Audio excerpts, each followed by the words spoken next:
પછી ગુરુ એમ કે ખાલી કૂવો છે આમાં ધૂપકો મારી દે એટલે બાપુ બીજી મિનિટ ન થવા દેવે, એ ધૂપકો મારી જ દેવાય, ભલે પગ ભાંગી જાય. આટલી તૈયારી હોય તો જ બાપુ ગુરુ પાસેથી કંઈક મળે, બાકી ન મળે. હું એક રામાયણનો તમને પ્રસંગ કહું. સબરી ભીલની દીકરી આખી દુનિયા જાણે છે, માતંગ ઋષિ જેના ગુરુ મહારાજ, અને 8-10 વર્ષની દીકરી. પ્રસંગ લાંબો છે પણ ટૂંકામાં કહું. એ 8-10 વર્ષની દીકરી અને માતંગ ઋષિ જેના ગુરુ મહારાજે કીધું કે બેટા અહીં બેહી જા, વહેલો મોડો રામ આવશે. આ એક શબ્દ પકડીને બાપુ બેહી ગઈ. કોઈ શાસ્ત્રનું, વેદનું, પુરાણનું કોઈ જ્ઞાન નહોતું. ભીલની દીકરી, જંગલમાં રહેવા વાળી, જાનવર જેવું જીવન જેનું. અને દરરોજ આંગણું વાળી છોડી ફૂલડા બુલડા પાથરી અને બાપુ રાહ જોઈને બેગ રામ હમણાં આવશે, હમણાં આવશે, હમણાં આવશે. હાંજ પડે એ કે આજનો આવ્યો કઈ નહીં, કાલે આવશે. વર્ષો વિયાઈ ગયા બાપુ, ચાંદીના પતરા જેવા વાળ થઈ ગયા. 70-80 વર્ષ વિયાઈ ગયા. રોજે રોજ બાપુ એક જ ગુરુ મહારાજનો શબ્દ પકડીને બેઠી હતી.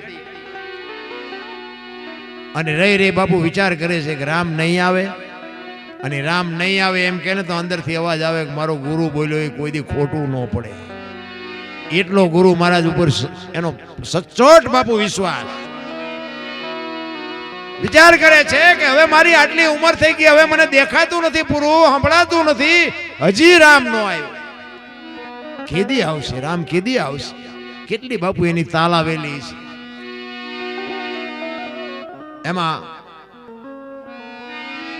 સીતાજીની શોધ કરવા માટે બાપુ રામચંદ્ર પરમાત્મા અને લક્ષ્મણ બે જયારે જાય અને સબરીનો મલક આવ્યો ને, પ્રકૃતિ રામનું ભજન કરતી હતી. ઝાડવાના પાંદડા રામ રામ રામ બોલતા હતા. લક્ષ્મણ રામચંદ્ર પરમાત્માને પૂછે છે કે મોટા ભાઈ આ કયો મલક આવ્યો? અહીં તો પ્રકૃતિ તમારું ભજન કરે છે, હુકા પાંદડામાંથી અવાજ આવે છે.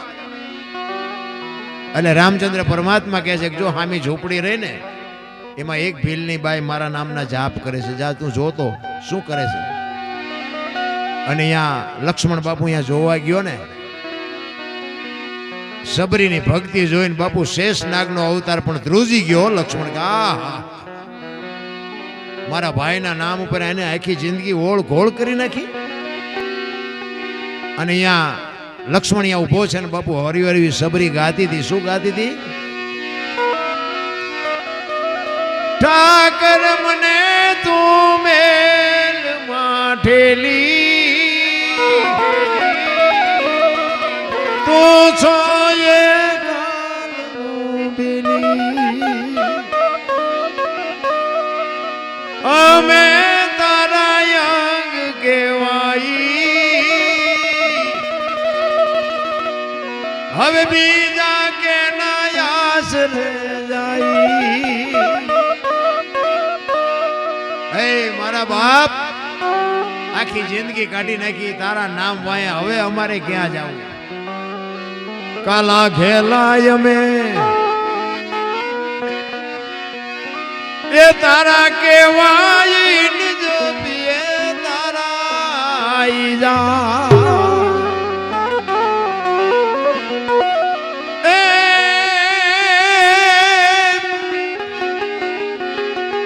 તારી હારે મારે જૂનો નાતો.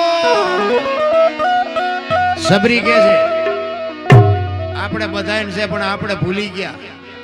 આ ઇનિયર નાતો છે એટલે અત્યારે બેઠા છો, નકા રાતના 2 વાગ્યા અત્યારે તમે બેહો. નાતો તો છે જ પણ ભૂલી ગયા છે. તારી હારે મારે જૂનો નાતો, એ બીજે હવે ક્યાં જાઉં બાપ? ઠાકર મને મેલ માઠેલી, તું છો એ કાલનું બેલી, મધ દરિયામાં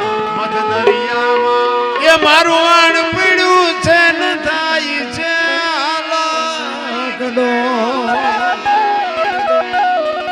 આ સંસારના સાગરમાં આપણા બધાયના હોડા હેલા જાય છે ભાઈ. આમાં તો મારો નાચ જો ત્રાજવે હોય એના કાંઠે ફૂગવાના, બાકી ઓલા કોરોનામાં કેટલાયના ગલોટિયા ખાઈ ગયા, કોઈએ ન બચાવ્યા. એ તો જેનો ધણી ત્રાજવે હોય ને બાપુ એના કાંઠે ફૂગવાના છે. એટલે સબરી કહે છે મધ દરિયામાં એ મારું આણ પડ્યું છે ને થાય છે આલકનો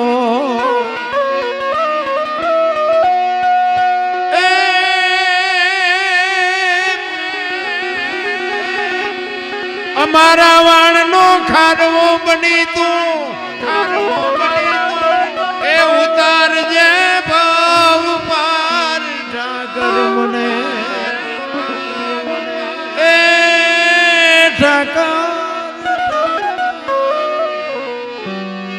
ઠાકર મને મેલમાં ઠેલી તું છો એ કરનો મિલી આટલી વાત સાંભળે ને બાપુ લક્ષ્મણ ધ્રુજી ગયો રામ પાસે હળી કાઢીને જાય હાલો હાલો હાલો નકે ઓલી ડોશી હમણાં મરી જાય અને રામચંદ્ર પરમાત્મા આવ્યા ને બાપુ પાણી લેવાનું ભૂલી ગઈ પોતાના આહુડાથી રામના પગ ધોઈ નાખ્યા. ઓ ભાઈ રામ આવ્યા તો એને હરખ હતો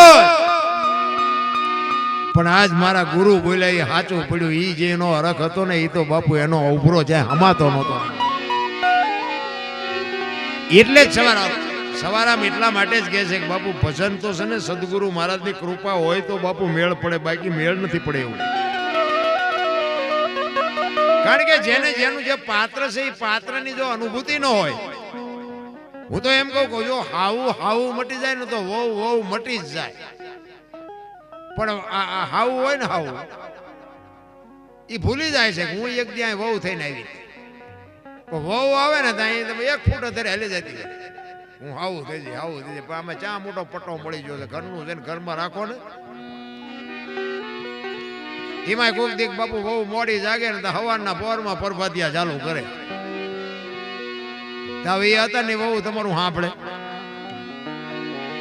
પણ એક દી બાપુ બહુ મોડી ઉઠે અને જો હાવું કામ કરી નાખે એટલે વહુ ને બાપુ ઓટોમેટિક લાઈટ થાય કે આજ મારે મોડું થયું ને મારા હાવું એ કામ કરી નાખ્યું. બીજે દી બાપુ કેવું જ ન પડે.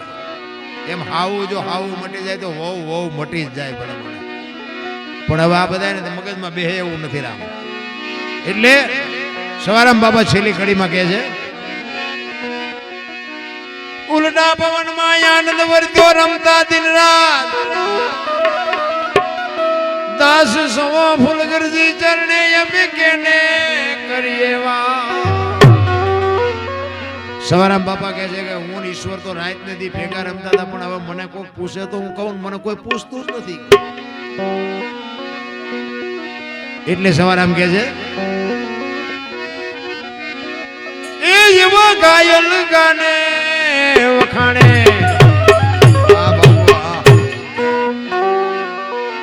વખાણે રે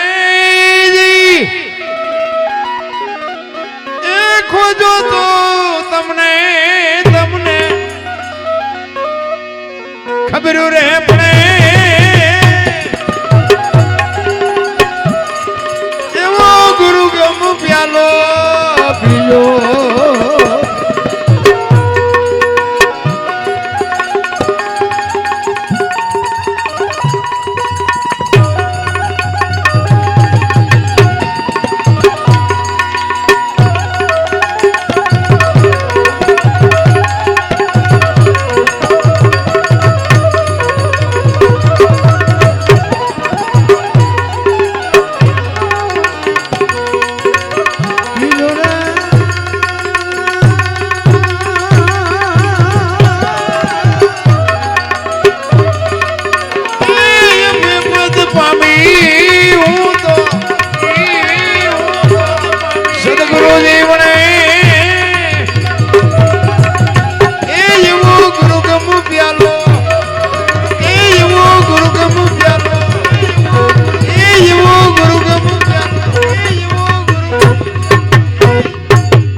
ઓલું કોયલ નું એક મને ફરમાઈશ હતી એક વાત કરી દઉં પછી મારી વાણીને વિરામ આપું. કારણ કે મને ખ્યાલ છે કાલ તમારે આખો દિવસનું કામ છે એટલે એક નાની એવી વાત કરીને પછી વાણીને વિરામ આપું. 2 ખેતરવાની માથે મોરલો બોલતો અને આ કોયલ બેઠી બેઠી વિચાર કરતી હતી કે સુંદર મજાનો અવાજ આવે છે કોણ બોલતું હશે. એને ખબર નહોતી મોરલો બોલે છે, ઝરમર ઝરમર વરસાદ વરસતો હતો. કોયલને એમ થયું કે મારે જોવા જવું છે કોણ બોલે છે, પણ આ વરસાદ રહી જાય તો જાવ.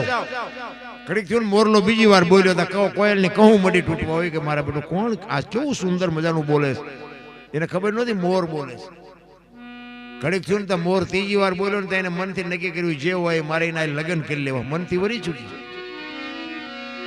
ઘડીક થયું ને વરસાદ રહી ગયો અને કોયલ મનાણી ઉડવા, જેથી સૌ પરથી અવાજ આવતો હતો. પણ કોયલ ઉડી અને અહીંયા પૂગે ને એટલી વારમાં મોરલો ઉડી ગયેલો ને અહીંયા ઘુવડ આવીને બેસી ગયેલો.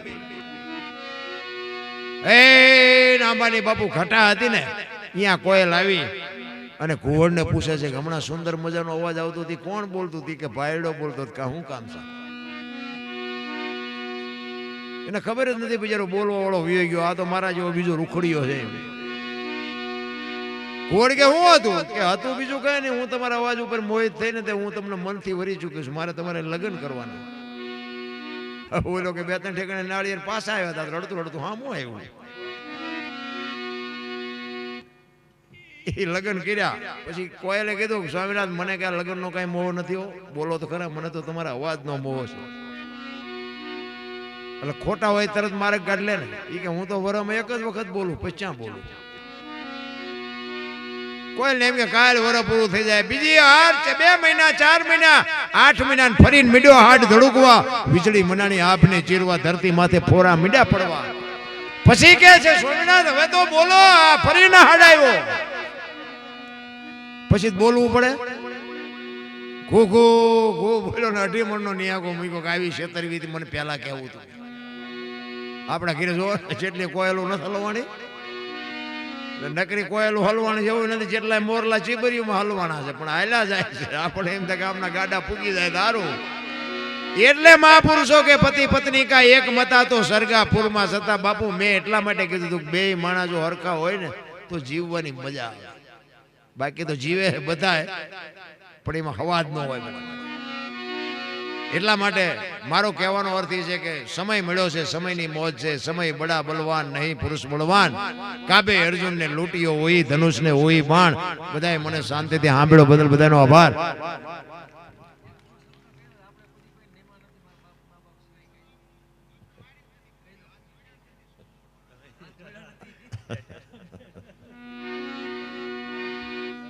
કારણ કે આમાં છે ને મારું તો તમને શું કહેવું, એક રામદેવજી બાપાની કૃપાથી અને મારા મા બાપની કંઈક કૃપા છે કે જે મારું પરિવર્તન આવ્યું. તમે જો મારો પહેલાનો ઇતિહાસ તમે સાંભળો ને, જેસલ કરતા મારો ઇતિહાસ ખરાબ છે.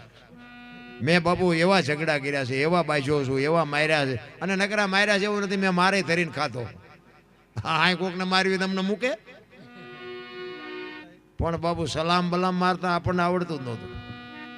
સલામ અને પગે શું કામ લાગવું? હું તો બાપુ ગમે ત્યાં ગયા હોય ને તો તમે પગે લાગો એટલે હું લાગુ, નકર હું છે પગે લાગવા રાજી જ નહીં. મા ને બાપ ને લગાય એને આ દુનિયા દેખાડી છે, બીજા તો આ લોહી ના તરસ્યા છે બધા.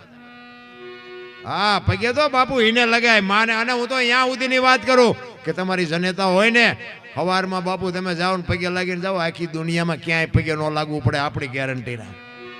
માને અને બાપને પગે લાગીને જાઓ, આખી દુનિયામાં અખિલ બ્રહ્માંડના મંદિરમાં જાઓ. રામચંદ્ર પરમાત્મા હોય તો ભલે ને શિવ ભોળો નાથ હોય તો ભલે, ત્યાં તમે પગે ન લાગો ને તો એ સહી કરી દે કાંઈ એની માને પગે લાગીને આવ્યો હાય ન લાગે તો કાંઈ નહીં. માન બાપનું બાપુ પદ એવડું મોટું છે. અમે તો ઘણી જગ્યાએ બાપુ આ અનાથ આશ્રમમાં ક્યાંક ક્યાંક જોઈને અમારો જીવ કકડાય. અરે તમારી પાછા આપણે એમ કે દીકરા નથી હશે ને, દીકરા 2 હશે તો આપણે એમ કે શું કરે તો કે એક ડોક્ટર છે ને એક એન્જિનિયર છે. હવે આ એની ડિગ્રીને દિવાળી મુકાઈને હે અરે માણા એટલા દેવ કર્યા હોય, મારો દીકરો મારો દીકરો મારો દીકરો, આ દેહના કોથળા કરીને તમને મને બાપુ મોટા કર્યા હોય. એક ભૂખ્યા રહીને તમને બાપુ બટકા રોટલા ખવડાવ્યા હોય, લીલામાં માં હુતી હોય ને તમને હુકામાં હુવાર્યા હોય, ભણાવે ગણાવે લગ્ન કરે, આટલા બધા હોશિયાર રાખે કરે.